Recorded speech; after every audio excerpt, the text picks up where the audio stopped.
So one of the biggest things that was upgraded moving from the 12 series to the 13 series was the camera system, especially on the pros. So in today's video, I want to throw head to head the 13 Pro, which has the same exact camera sensors and technology as the 13 Pro Max, up against the 12 Pro Max, which is the flagship camera, the best camera from last year's iPhone series, and see how they both hold up in terms of everything from daylight to low light, daylight video, low light video, the whole 9 yards. We're gonna test it. But before we get into it, if this is your first time stopping by the channel, this is Ike's Tech Talk, where we cover the latest in tech news, reviews, and discussion. If that's something that you're interested in, do yourself a favor, hit that like and subscribe button down below.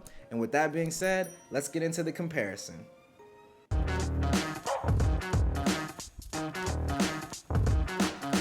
So getting right into it, we're gonna start off with that main lens. Now, the main lens is seeing some pretty significant improvements, even though it is a pretty much an S year. But what I'm mainly seeing from the main lens when I'm comparing it versus the 12 Pro Max is that I'm seeing a little bit more contrast and also some more vibrancy and detail.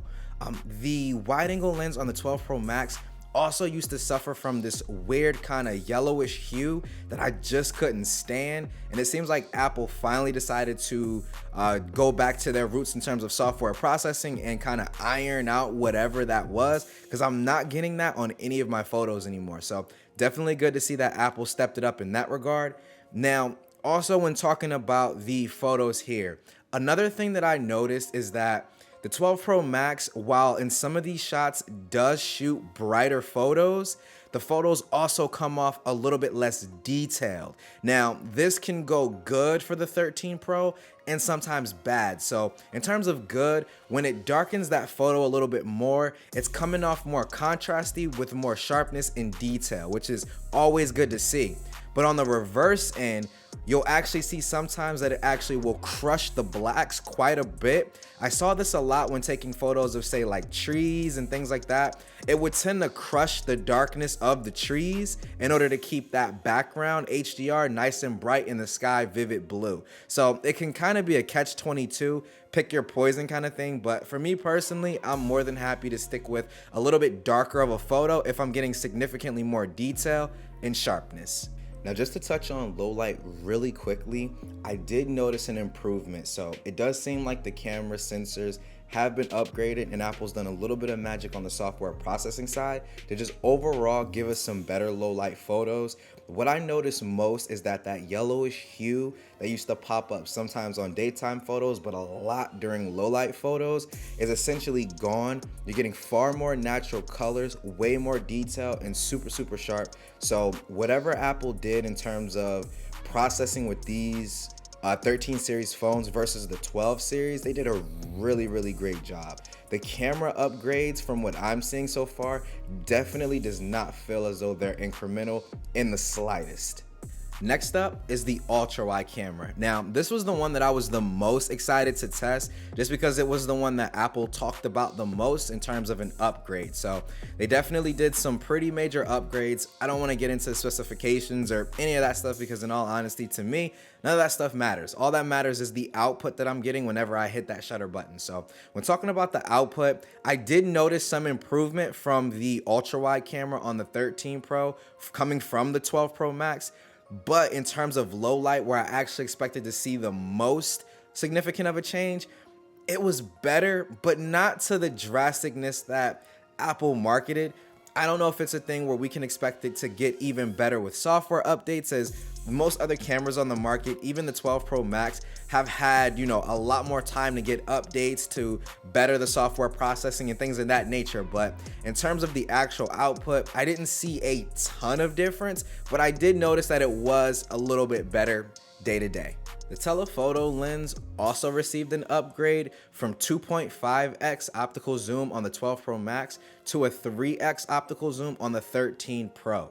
Now, obviously, you're going to be able to zoom in a bit further. In some photos, it was a lot more noticeable than others, but I also noticed that the overall detail and sharpness of the telephoto camera definitely improved, which that was a surprise to me when you consider that I want to say the 12 Pro Max's telephoto lens has a larger aperture than the telephoto lens on the 13 Pro. So you would think in low light that would mean that the 12 Pro Max would win, right? Well, it didn't turn out that way. The 13 Pro definitely slaughtered the 12 Pro Max in terms of zoom photos, even at night. So what I'm attributing this to is just Apple software processing on these new devices being better than what the 12 Pro Max currently offers. Also on top of that, they did upgrade the sensor for the telephoto camera, so that could definitely come into play as well. Now the selfie camera is probably where I saw the least amount of improvement. In all honesty, I wouldn't be surprised if it's literally the same exact sensor and all of that. Not that they have to change the hardware year over year, just increase the software. But just looking at the output between the two photos, I honestly didn't notice too much of a difference between the two. Sometimes the 12 Pro Max took the better photo, sometimes the 13 Pro took the better photo. So all in all, this lens, in my opinion, didn't change the most, but that's not to say that it's a bad lens. The 12 Pro Max's selfie camera, in my opinion, is among the best in terms of picture output and video capability. So my opinion, video looks super solid, and pictures also look just as good coming from the selfie camera on both of these devices.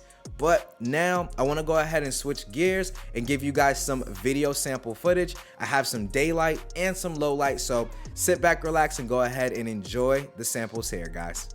All right, guys, so here we are with the 12 Pro Max versus the 13 Pro, running 4K 30 on both. Audio is coming directly from both cameras. I'll make sure I include a kind of microphone or some type of icon, that way you guys can tell where the audio is coming at any given time. But yep, just wanted to test out stabilization too. Just doing a normal quick walk, nothing too crazy here. You can see that sky. You already know, we're definitely gonna test out the zoom and the ultra wide as well. So let's see. All right, we're gonna go ahead and test out the zoom here by zooming into this trash or this dumpster bin. So 2.5 and 3. There you go. So we got 3x optical zoom on the 13 Pro and 2.5 on the 12 Pro. So definitely still looking good, definitely still looking sharp. Go ahead and pan, shot over there. We'll go ahead and get back out into 1x on both. Kind of just keep walking here. Looking pretty good in my opinion on both, but obviously we'll have to take it back into the lab and really test it out to see which one is doing the better job. Take a look at the colors. Let me know what you guys think down in the comment section below. And now we're gonna round this corner and I'm gonna go into ultra wide. So ultra wide there on both. And let's just do a quick pan here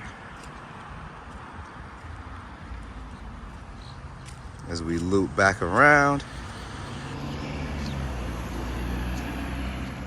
All right, and there you have it, guys. So video 4K 30 from both the 12 Pro and the 13 Pro. Well, 12 Pro Max and 13 Pro. But let me know what you guys think down in the comment section below, man. All right, guys, so here we have the video test with the iPhone 12 Pro Max and the iPhone 13 Pro. So just going down some stairs, testing out that stabilization. I'm gonna give you guys some color there. It looks like the iPhone 13 Pro is handling those lights like a champ. It's definitely still trailing some light, but not as badly as the 12 Pro. We're gonna keep on going down. I'm also gonna make sure I add which phone is taking which audio as well, just because I always want you guys to know that. So that'll kind of toggle back and forth. But taking a look here through the viewfinder, the 13 Pro is doing a really good job. A lot less noise. The light trails is pretty non-existent on it compared to the 13. So super dope. Right now we're just gonna go ahead and walk for a little bit. I see that they didn't fix the kind of lens ball. You can kind of see it there in the bottom area. I'm not sure if that's a hardware issue or what the case may be, but Apple, need you guys to get on top of that, but let's go ahead and hit these trees. All right, so we're walking now. I'm gonna go ahead and just give you guys a quick jog.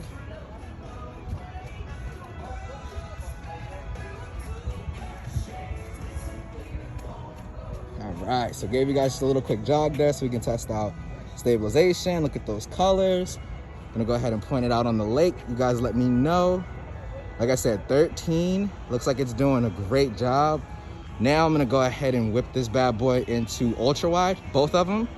Let's see how the ultra wide cameras do. And pretty much it's the same story. I definitely like the colors on the 13 Pro a lot better. Apple had that terrible kind of yellowish hue. Sorry about the music there. You guys can kind of hear that in the background. I'm out here at Crane's Roost, but they used to have like that real bad kind of dingy look to it. So happy that they were able to kind of update that and fix that.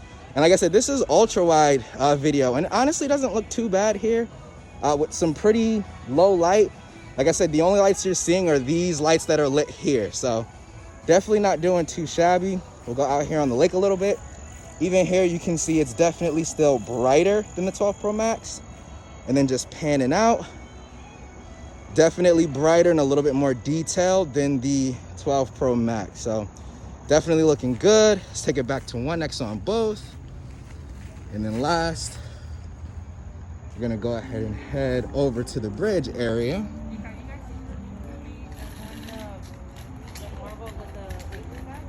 All right, and then last, let's go ahead and hit 3x there, and then 2.5x there. So, like I said, to be honest, it looks pretty similar in terms of zoom. I mean, that 0.5, I wasn't expecting it to be massive, but still pretty there. You can see that lens flare kind of in the bottom, not lens flare, but the little lens bubbles down in the bottom. I'm not seeing that on the 13, so that's a good sign. Might not be all the way gone, but they're doing some things to kind of mitigate that. But go ahead and hit that zoomed out shot there. You can definitely see while the 13 Pro is brighter, it is a little bit more noisy than the 2.5 on the 12 Pro. So that's definitely something to note. I don't recommend anyone to shoot in anything but that 1x lens, to be honest. And if you have really good lighting in low light, then maybe push it out to the wide, or the ultra wide, I'm sorry. But no, honestly, I think you should probably stay with that wide angle lens, guys. But like I said, just a video comparison between the 12 Pro Max and the 13 Pro. Looks like Apple did make some changes and make some improvements. So let me know what you guys think down below in the comment section. Peace. So that was the iPhone 13 Pro versus the 12 Pro Max. Let me know down in the comment section below what you think about these two beasts in all of the categories. Can't wait to chop it up with you guys in the comments. But as always, guys, this is Ike's Tech Talk. Thank you so much for watching. Have a great day. I'll catch you all in the next video. Peace.